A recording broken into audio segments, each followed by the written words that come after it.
Joining me now to talk about gun control, gun issues, Sheriff Mack, who is running for Congress in Arizona. And the election is Tuesday. It's a special election. So if anybody's watching from Arizona, pay attention to this election because you got to go vote on a Tuesday in February, which people aren't used to doing. And Sheriff Mack, obviously, I'm calling you Sheriff because he's a former sheriff. He is now a teacher and an RSO at his school, and so obviously knows what the president's talking about as far as school safety and what's needed to protect children in our schools, and if that's a major priority of the country. Tell me what you think. Well, Emily, I really think the president was talking about me because he mentioned former military and former law enforcement as part of the teacher population in this country that should be armed and ready to defend schools and students against these heinous acts. And I've been saying the same thing ever since I've been in the schools. And so I teach Constitution government and criminal justice, and I love these kids. And you know what? The kids want the same thing. The students are tired of being piled up in a corner. They want to be defended. Yeah. And so it totally makes sense. So it's great that the president and I are talking about the same thing. Right. And I totally agree with him. He's right. And how many sheriffs since this school shooting down in Florida, Sheriff Grady Judd, a good constitutional sheriff there, saying the same thing. We will train the teachers. Okay. And we want to defend them. Proposal-wise, how would this work out? How can we, with all schools in America, how can we train and arm? Is it RSOs? Is it teachers? Who would do this? It would be, first of all, we could get it all done with the local law enforcement. Okay, and some private agencies provide this training also. Some are actually offering to do it for free. Yeah. So, and I wonder if they're going to give me a free gun too, though. But so. I know, we'll have to talk to. Who do you want it from? No. But the NRA will help, and they can do Yep. it. The local sheriff, the local police departments, they can all do it. We also have a former military officer in our school. So we could get this thing really going and really well. And what about schools? Like you're in Arizona, which is a constitutional carry state, if I remember correctly. Yes. Meaning that you don't have to have a permit of any kind. Correct. And but what about states like New York, Maryland, California, which is so hard to get a carry permit? It's so hard. How can we get people trained? I'm not sure I agree totally with the president that it needs to be concealed carry. Okay, put the gun in a strategic place where no one knows. I don't care if it's on my person or strategically hidden in my desk or in a cupboard or in the ceiling. But wouldn't that be dangerous for children? They're not going to know where it is ever. They're not going to know. But I also feel like if it's on my person, they have access to it and they know that I'm carrying. I don't want anybody to know where it is. I don't want anybody. Do you carry now at school when you're No, at I school? can't. I can't Why? carry. It's against the law to carry guns at school. All schools? Yes. Yes. I didn't know that. I know. Something I really should know. So the students asked me if I'm carrying, and I said I can't confirm or deny, but I will tell you I do not. You know? I didn't know it was actually against the law to carry in schools. I thought can't have a gun at teachers school didn't campus. want to. Okay, well Yeah. that is a danger because that just sets up dangerous individuals who are like, I know I can get away with this I have a good 10 minutes before law enforcement arrives. Well, there's a good sheriff in Ohio, one of our good sheriffs there, who's already offered this training to schools and the teachers, and he can't keep up with the demand. So I mean, this is perfect. But now we have law enforcement leadership in this country that are actually doing what the president said to do. And so this isn't new, but it is effective, and we can provide effective security in the schools. What is the real equation here? What do we know? That the people in the schools that are being victimized will always say what? Call the cops, call 911, get somebody there with a gun. This takes out the 5 to 8 minute response time, and it provides immediate security and safety. This will save lives. And I want all those students that are yelling at the president and other people, this will save lives. Wouldn't we be irresponsible not to do that? Well, I do think it's a matter, I understand the kids protesting in the sense of we are the grown-ups. We're the ones who are supposed to be protecting children, right? Yeah. So they don't understand how gun control works. They don't understand the laws. No gun control law has ever reduced crime. They don't understand that. And Right. I don't blame them. They're kids, they're teenagers, they're not educated. But there's basically this protest just saying, like, take care of us, adults. Don't leave us like sitting ducks in these Right. schools, like you said, hiding in a corner. It's horrendous. And my students have said the exact same thing you're saying. Yeah. And they don't want to be piled up in a corner and hope they don't get It's shot. horrifying. Yeah, it's you know? horrifying. Yeah. The president also talked about the background check system and how broken it is. What do you think about that? Do you think that's an important priority? You know, background checks have been around for decades, and they've provided no benefit. And in fact, I think they make it worse. But I also philosophically... Well, how would it make it worse? Well, just because it pushes people into the illegal guns? Right, exactly. And it's a false sense of security that has not provided any security. It has not reduced anybody getting guns. But I also have a philosophical constitutional problem with this. Does the federal government possess any authority whatsoever in our Constitution to say to the American people, unless you submit and subject yourself to our criminal history and mental history background check, you can't have the Second Amendment. You can't have a gun. And I'm sorry, I'm against that. They have no authority to do that. I want to change topics, so I get this in because it was so interesting to me as we were talking while the president was speaking. Of course, we were listening to the president, Yeah. but we're also talking about, because you're on the border, and the president has made it, and has said it again today. He wants to build a wall. He wants to secure our borders and build a wall. Your proposal, what you want to do, and how you propose paying for it. Well, first, I'm probably one of few law enforcement officials in this country to have crawled through a drug tunnel near the Mexican border. Really? What's that like? Oh, it is so astonishing. The money and sophistication of those drug tunnels are scary. I can't even imagine. mind-boggling. What's it look like? Okay, it's about 4 feet high Uh-huh. and about 3 feet wide, and it has pipes going down that they can flood the thing if they want to flood it. And up top was a pool table on hydraulics that hid the tunnel to go down to it. You're talking millions of dollars. It goes 150 feet long, and yeah, I have a picture of myself with it in that tunnel. It's astonishing. How to fight something like the sophistication that's coming from Mexico. And then I'm I've ridden on the machine gun boats with the Border Patrol near McAllen, Texas, along the Rio Grande. So yeah, I mean, I've done it, I've lived it, I've seen it. You know this issue, you know securing our borders. Yeah. What is it going to take? So I'm going to tell the president he was absolutely correct when he said we can have Mexico and Latin American pay for this wall. Okay, stop foreign aid to Mexico, stop foreign aid to El Salvador and other Latin American countries, and they can stop foreign aid to a lot of others, but we do a bunch of it, and put all that money into building the wall. There you go. There's the pay for it. And that actually, there's a pay for it, and that actually confirms the president's promise saying he's going to make Mexico pay for it. Yeah. Yeah, we'll pay for it out of the money we've been giving you. Do it. Yeah. What are your other, I know you've only have 5 days before this election, what are your other top priorities that you want the people in Arizona to be considering as they're electing someone to go to Washington? 2 things. This election is about whether or not you're going to choose another mainstream, politically correct, John McCain, Jeff Flake Republican, or yours truly, a Barry Goldwater, staunch constitutional conservative. It's their choice. It's your choice. You can vote for liberty, or you can vote for another John McCain, and that's who's running against me. Okay, so the choice is very clear. So the other one too is I'm the only sheriff in American history to sue the Clinton administration, to sue the federal government ever, and win a case at the U.S. Supreme Court.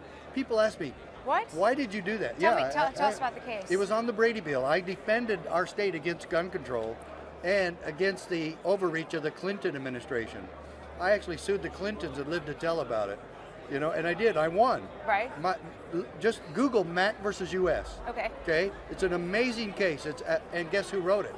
Justice Scalia. Oh, God I bless know. his soul. Yeah. Yeah, he's a wonderful totally. man, And yeah. it was his best. I talked to him about it once. I met him once. He said that was one of my best cases ever. And it's a powerful case for I'll state read the sovereignty. ruling. I'd like to read the ruling.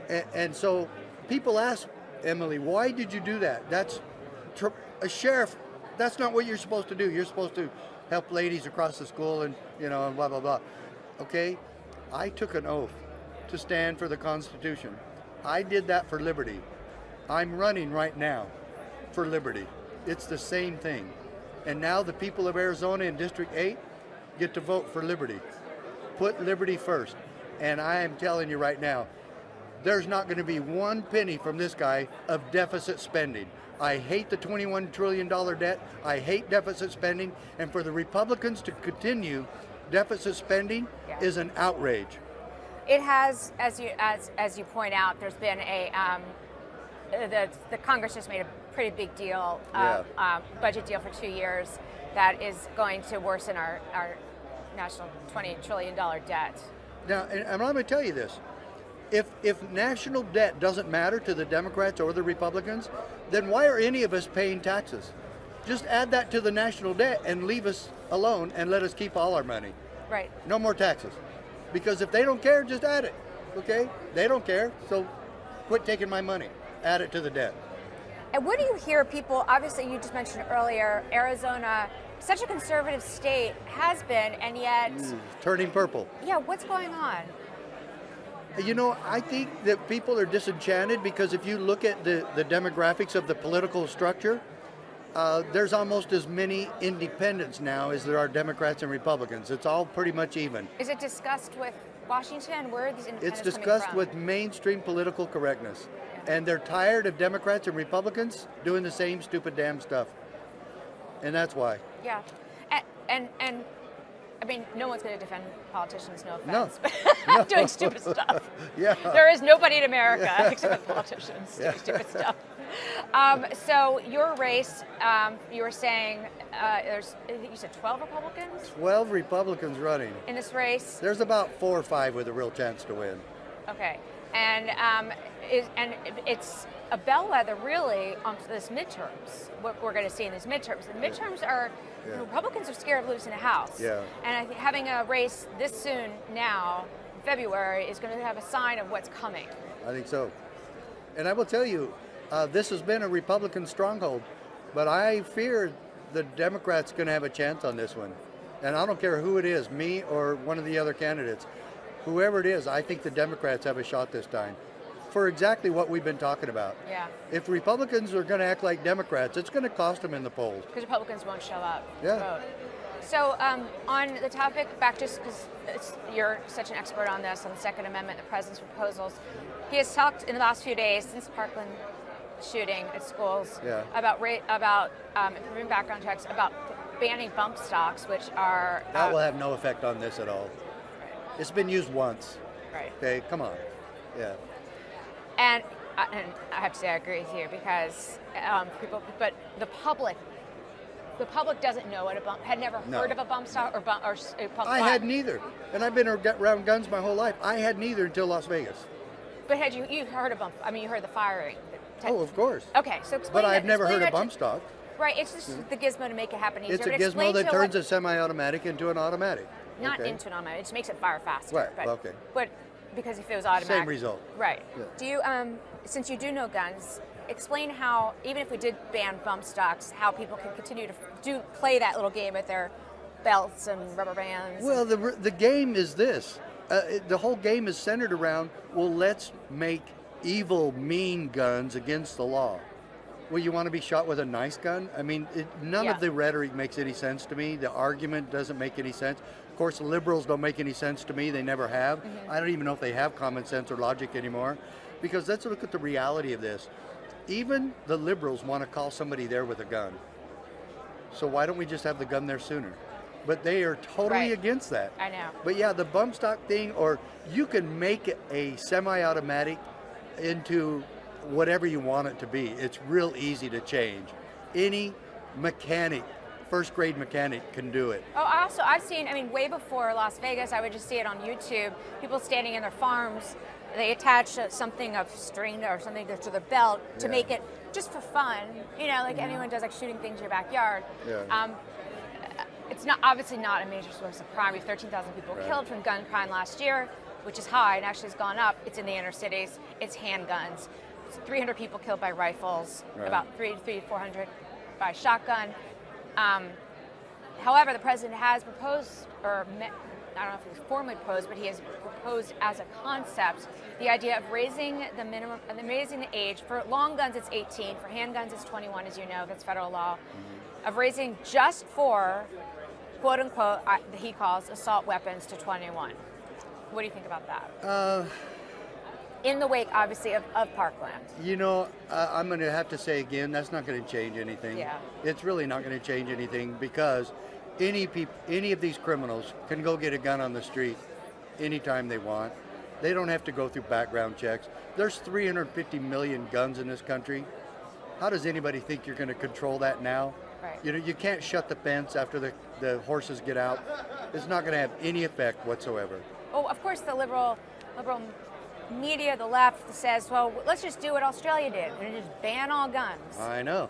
That's what they're after. I mean, they say they're not after every time that. they bring up Australia, it's like, okay, how do you propose getting all those 350 million guns? There's only 30 million people in Australia. There's 320 million people here and 350 million guns. Yes. It is not going to happen.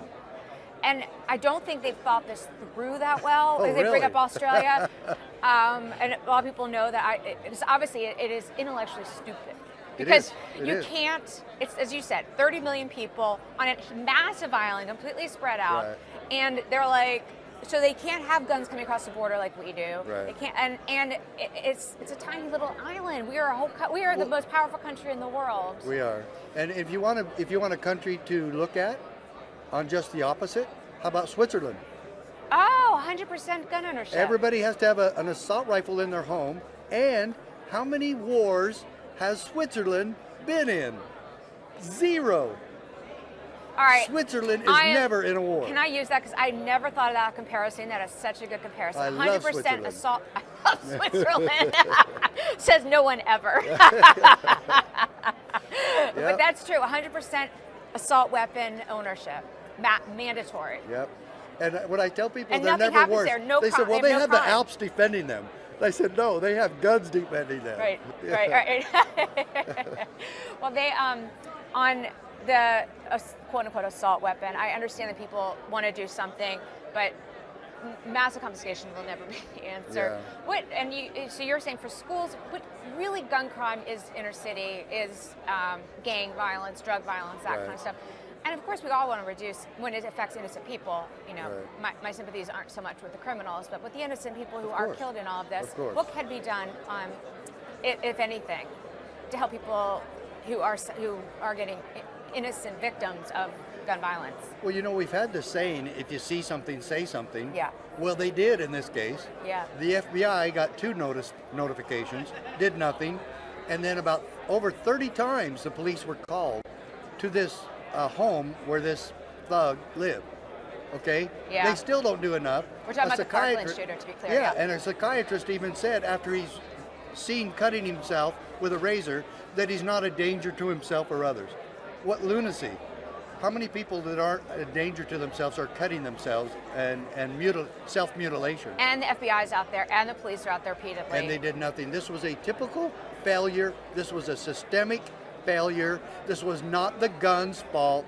This had nothing to do with guns. The system failed. And people asked me in another interview, should the sheriff resign? Should the FBI be fired? The sheriff came out really for pro-gun control, which is very strange to me. Well, that guy's a liberal. You rarely hear that with sheriffs. Sheriff Israel is not that bad of a sheriff, but he's still a liberal. And anybody thinking that gun control is going to make people safer is absolutely out of their mind. Sheriff Grady, a judge down in near Broward County, in Polk County, he has it right. He knows what he's talking about. Okay. And I know what I'm talking about here too. I mean, come on, let's get real. Surprised usually sheriffs, since they're elected, they'll tell the truth about gun control. So I was surprised the sheriff there was saying that there should be more. Yeah. I mean, I also understand if you're the sheriff and this happens on your watch, you know, it's upsetting. So where Sheriff Israel should be focusing is looking at what caused this and why they didn't respond sooner, and his deputy that took no action at the school. Right. That's the problem here. Yeah. That guy could have saved a lot of lives. I'm a former school resource officer. There's no way I could stand there and hear that carnage going on. No way. That guy, I don't know what he was thinking, but I feel sorry for him. Yeah. But at the same time, he should have taken action, and it's inexcusable and unforgivable.